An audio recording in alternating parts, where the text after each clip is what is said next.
سرزمین پر جب عالمگیر بادشاہ کی حکومت تھی تو آپ علماء کو کبھی انہیں انعام دینے پہ آتے تو چاندی سے تول سونا سے تول دیتے تھے، لیکن ملا امیر عبدالحکیم سیالکوٹ بھی جب سیالکوٹ کے دارالفتہ میں بیٹھتے تو وقت کا پرائم منسٹر آف انڈیا روغن بادام بھیجتے، کہتے کہ ملا امیر عبدالحکیم سیالکوٹوی کے قدموں میں رکھ دیں بادام کا تیل۔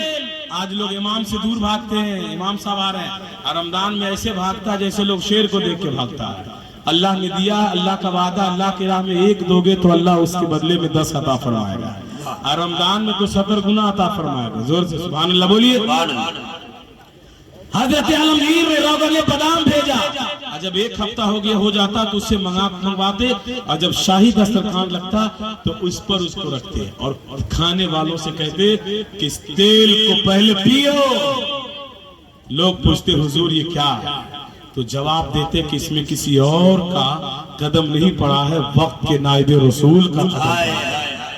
اور بیٹے سے کہتے ہیں بیٹا اگر تُو نے اس تیل کو پی لیا تو یاد رکھ کے جسم میں کبھی کوئی بیماری نہیں آ سکتی ہے، کیونکہ ملا امیر عبدالحکیم سیالکوٹوی کوئی عام ذات کا نام نہیں ہے، وقت کے نائب رسول کا نام ہے۔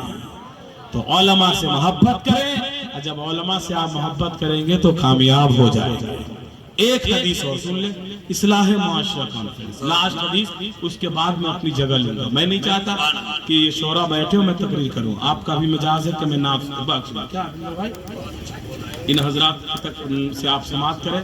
اور میں پہلی بار آپ کے اس ایریا میں آیا، اور میں ملک نیپال کا ہوں۔ دلبر بھائی جس ضلع میں جاتے ضلع محتری میرا گھر ہے، سرپلو گاؤں کا نام ہے۔ ایک حدیث بولے سبحان اللہ، میں آپ کی آواز سننا چاہتا ہوں زور سے سبحان اللہ۔ آج ہم اپنے بیٹے اور بیٹیوں کی شادی کرتے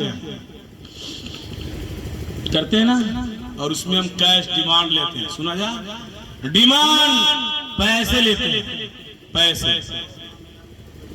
پیسے ڈیمانڈ، جہیز جس کو کہتے ہیں لیتے ہیں۔ حضرت نقیب صاحب سنا جائے، حضرت لاسٹ حدیث، ہم جہیز کی جانب بڑھتے جا رہے ہیں، لیکن ہمارے یہاں جلسہ اصلاح معاشرہ کانفرنس بھی ہے، اور ہم جہیز کی جانب روا دوا بیٹے کو ہم ایسے بیچتے ہیں جیسے بکریوں کے بازار میں ہم بکریوں کے بیچتے ہوئے نظر آتے ہیں، جانوروں کے بازار میں ہم جانوروں کو بیچتے ہوئے نظر آتے ہیں۔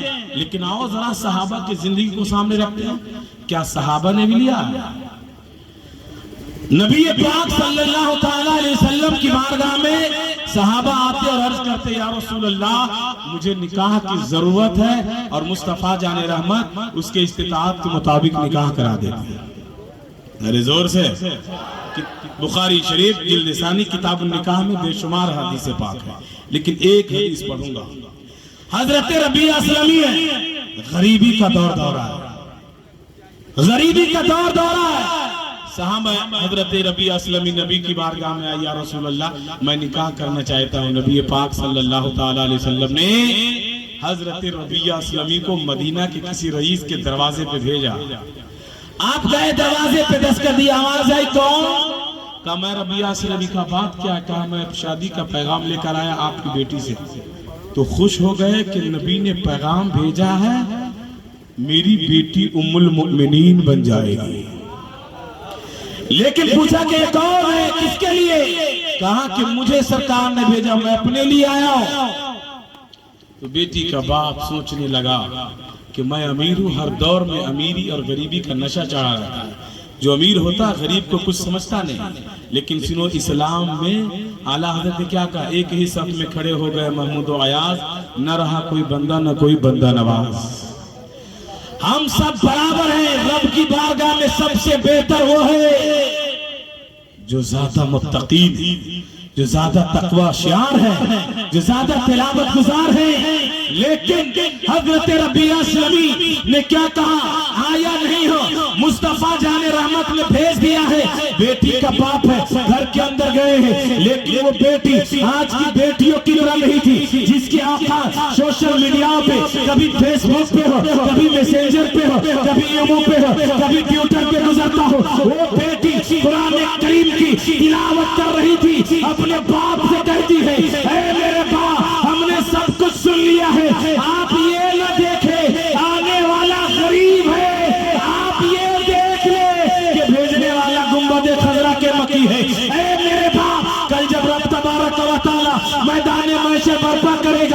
میری بہت سی سہیلیاں ہوگی، میں اس میدان محشر میں سب کہے گی میرے رشتہ کو حضرت صدیق اکبر نے لگایا ہے، کوئی کہے گی فاروق اعظم نے لگایا ہے، کوئی کہے گی حضرت عثمان غنی نے لگایا ہے۔ اے میرے باپ، اس میدان محشر میں میں کہہ دوں گی کہ میرے رشتہ کو رسول اعظم نے لگایا ہے۔ صحابہ کا یہ ایمان اور عقیدہ تھا، کوئی دے یا نہ دے میرے رسول مجھے ضرور دے دیں گے۔ جب انہی حدیث پاک پہ بریلی کے امام کی نظر پڑتی ہے تو میرے اعلیٰ حضرت یوں بول اٹھے، کون دیتا ہے؟ دینے کو منہ چاہیے، دینے والا ہے سچا ہمارا نبی۔ جب میرے پیر تاج الشریعہ جب شعر و شاعری کی دنیا میں بولتے ہیں تو یوں بولتے ہیں، ارے جہاں بانی عطا کر دے، بڑی جنت ہبا کر دے، نبی مختار کل ہے جسے جو چاہے عطا کر دے۔ اب میں چاہتا ہوں کہ انہی چند جملوں کے ساتھ میں اپنی جگہ لے لوں۔ آج آپ کے جلسے میں پیر طریقت، رہبر راہ شریعت، مناظر اہل سنت حضرت علامہ مفتی سید ابرار القادری صاحب قبلہ ممبئی سے تشریف لائے ہیں، ان کی بھی آپ کو خطاب نیاب سماعت کرنی ہے۔ اور آل رسول کا بڑا مقام ہے، کیونکہ قرآن نے حکم دیا ان سے محبت کرو، اور میرے امام نے تو یوں کہہ دیا تیری نسل پاک میں ہے، بچہ بچہ نور کا تو ہے، عین نور تیرا سب گھرانہ نور کا۔ تو آل رسول کی آمد ہے، اور ابھی حجرے میں تھا، انہوں نے کہا میرے ساتھ کچھ تبرکات بھی ہے، سرکار کے منہ مبارک اور دیگر تبرکات جو ان کے آباء و اجداد سے نسل بعد نسل ان تک پہنچی ہے، ان کی بھی آپ زیارت کریں، کیونکہ آپ کے گاؤں میں وہ تبرکات لے کر بیٹھے۔ سبحان اللہ۔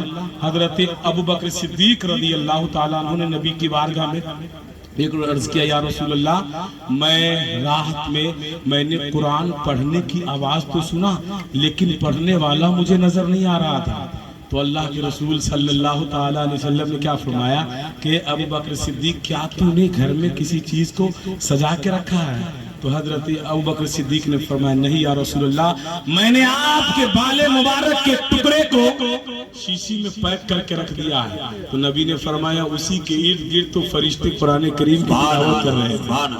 اور حضرت ابو عبیدہ حضرت خالد بن ولید کے حوالے سے معلوم ہے کہ جنگ میں جاتے تو آپ اپنے ٹوپی میں بال مبارک منہ مبارک لگا کر جاتے اور جنگ جیت کر آ جاتے تھے۔ سبحان اللہ۔ ایک مرتبہ حضرت ابو عبیدہ مدینہ شریف میں سو رہے تھے تو خواب میں نبی پاک آ گئے بڑی تیزی کے ساتھ۔ سبحان اللہ۔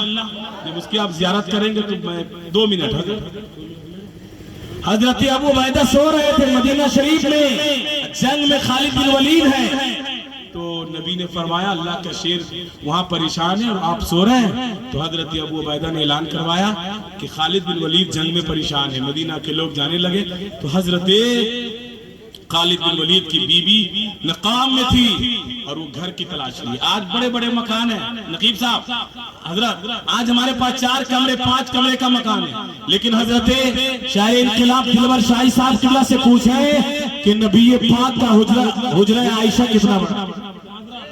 2012 میں گیا تو اس میں دروازہ نہیں لگا تھا، میں یوں ہی جا کے کونا میں بیٹھ گیا، لیکن ابھی 18 میں گیا تھا لاک ڈاؤن سے پہلے تو دروازہ لگا دیا۔ حضرت ابھی بھی گئے تھے تو وہ حجرہ عائشہ میں حضرت عائشہ فرماتی کہ 10 بیویاں بیک وقت اس میں ہمارا آرام کرتے ہیں۔ جائیے جانے والے آپ اٹھا رہے ہیں، جائیے 5 لوگ کم ہیں۔ اصل میں یہ لوگ کسی کو لانے جاتے ہیں تو 20 آدمی سے جا رہے ہیں۔ اچھا بہرحال بولیے سبحان اللہ۔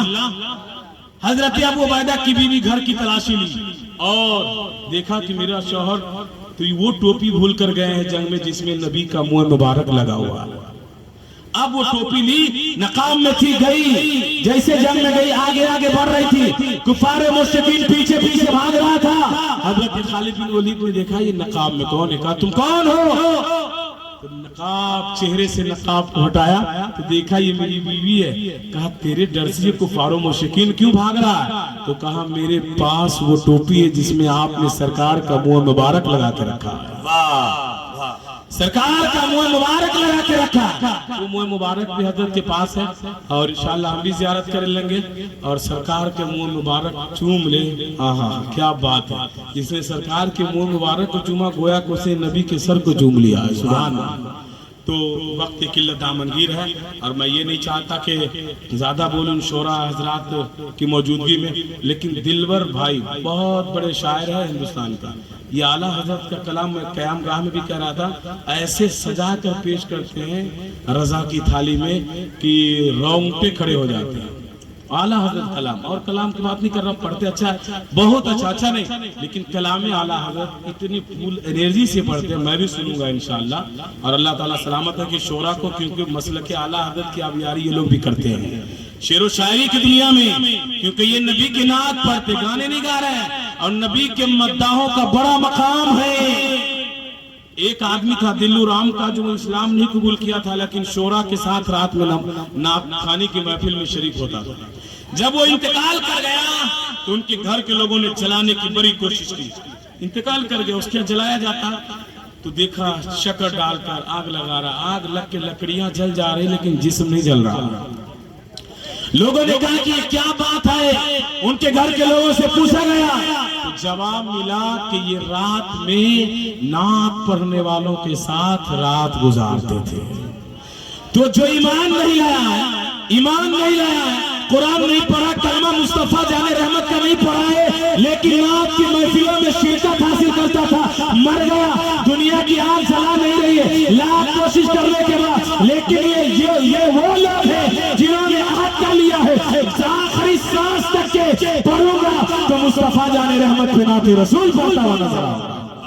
یاد رکھیں نعت پڑھنا بھی یہ بڑے کمال کی بات ہے، تو میں اپنی جگہ لیتا ہوں، لیکن ان دو حضرات کے ہندوستان کے بڑے برانڈیڈ شاعر کے بیچ میں اگر ایک شعر پڑھ کے میں گزر جاؤں تو میرے لیے بہت اچھا۔ ایک شعر، زیادہ نہیں پڑھوں گا، پڑھیں حضرت ایک شعر، میں اپنے پیر کا کلام ہی پڑھ دیتا ہوں۔